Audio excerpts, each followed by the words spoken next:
Today I fucked up by loudly telling my church about my wife's breasts. Obligatory not today. A little background: like many people, I started working from home due to COVID. I had kids of meetings every day, but my company didn't do video for them, just audio, which was really nice. I got used to wearing not much more than my underwear, as did my wife. When joining a meeting, I always made sure my audio was muted, the video always detailed to off, but audio was sometimes on. One week, we were getting ready to join our church virtually. I put on clothes and signed on. My wife was elsewhere getting ready. Our church used a different platform that defaulted to video being on. I joined the being, turned off the video and started to join worship. My wife came in with just a bra that was quite magnificent to behold. She jokingly asked if she was modest. I started loudly describing in detailed language how great her breasts were and how sexy she was. Suddenly the service got quiet and I looked down to see the Bible study leader staring with eyes wide and mouth hanging open. I was used to just muting audio, and my brain told me that we were all good and muted after I cut my video. We quickly muted and later pretended that nothing ever happened, as did everyone else. TL, doctor, I forgot to mute my mic and had sexy talk with my wife in front of my whole church. Edit, fixed an autocorrect that made me turn my underwear into a meal. I too chose this guy's wife. So, we were studying Song of Songs today, right? Tell the truth, and for the next 3 Sundays your church had record-setting attendance. Should have loudly said who said that. To throw off suspicions it was you. This guy passes gas.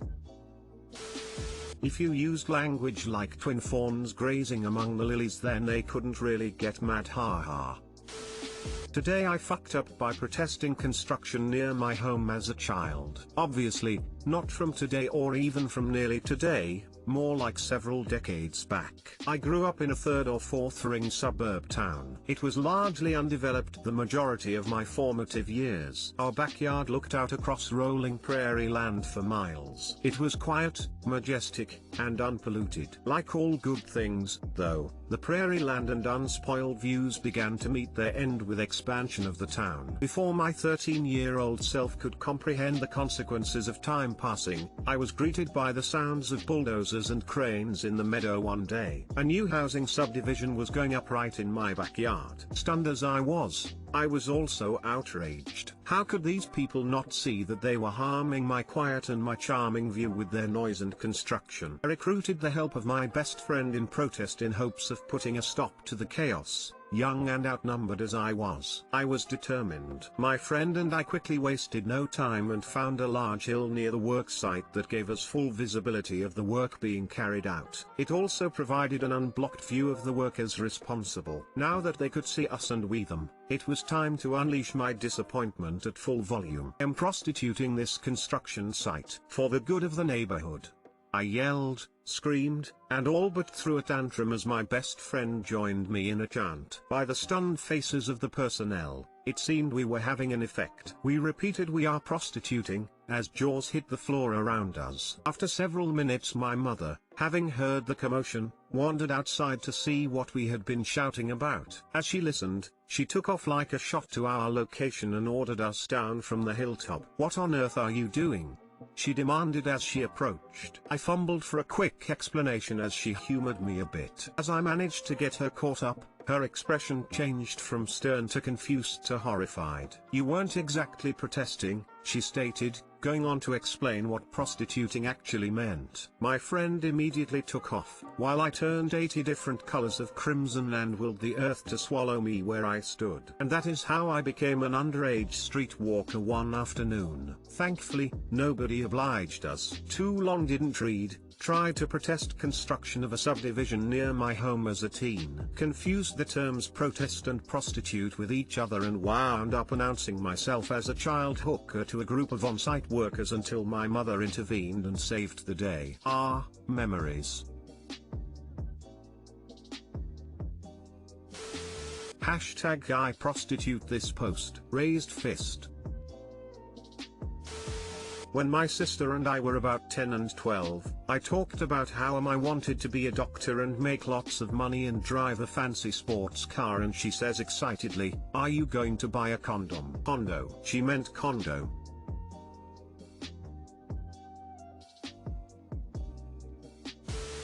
If it makes you feel better, I went to school a couple times wearing a shirt from a brothel. I didn't realize that's what it was until years later. At the time, I just liked the cat picture on it. My parents did not stop me. I have no idea. Reminds me of my patient who used to refer to the Crown Prosecution Service as the Crown's Prostitution Service. She had a lot like that. It was hard to keep a straight face in appointments. I knew the Queen was up to no good. I had a shirt that I wore several times and once even to school that said "Gold Digger Lamau." Oh, this just brought up an old memory of me wearing a shirt with the Playboy bunny to school. I was young and just liked that it was sparkly and had a bunny slash.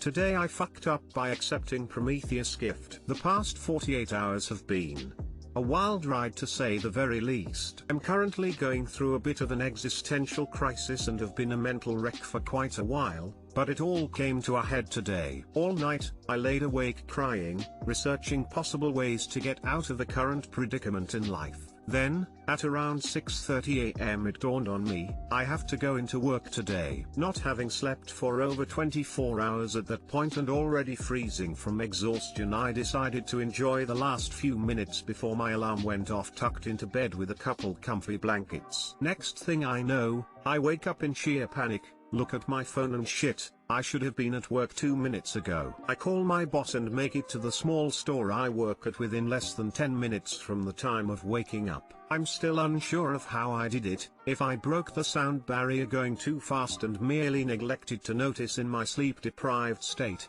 but I arrived and everything was dandy. I get to work at the small farm store and there it is, the electronic space heater. Now my boss had told me to keep it on a low setting, but my friend who works on the same farm told me he used to turn it all the way up when he managed the store. It's below freezing and in my sleep-deprived and mentally unstable state I decide to turn the heat way up. As far as I am concerned, I am crying uncontrollably every few minutes and am indeed freezing to death in below zero temperatures, so my transgressions are justified. And for a few blissful minutes, it is perfect. The heater slowly warms up and there I am, caught in its warm embrace of love and comfort, hunched over that metal beauty like a homeless person warming their hands on a burning barrel. It is glorious. I decide to go all the way and put my wool gloves onto the radiator, that way they will be all warm and cozy after a short while so I can put them on and feel the comfort. A customer arrives and I am distracted for a few minutes when suddenly he mentions, "It smells a bit odd around here," before he leaves. And true to his word I can smell it too,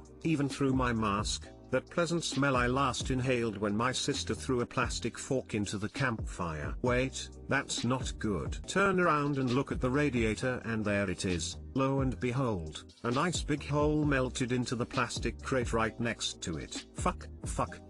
I look at it in awe for a few moments, before frantically trying to pull away the heater from the box. Yes, you heard me right. Instead of grabbing the harmless plastic crate, I claw at that beast of a radiator like my life depended on it. If you've ever ran hot water over freezing hands, you can imagine my pain, only it was a million times worse. But that wasn't the end of it. Because of the movement, my gloves slip down the side and become lodged between the stone wall and the radiator, and let me tell you, wool and a really hot metal surface don't mix well. They started smoking and smoldering angrily at the one who had forsaken them, but could luckily be retrieved before starting an actual fire. And so after almost melting 2 plastic crates, starting a fire with my beloved, comforting gloves and nearly burning my hands, I am done. I have been defeated. I unplug the heater. This is goodbye. Goodbye sweet warmth cradling my face and hands. Goodbye sweet heat keeping my glasses from fogging up. I will miss you. Today,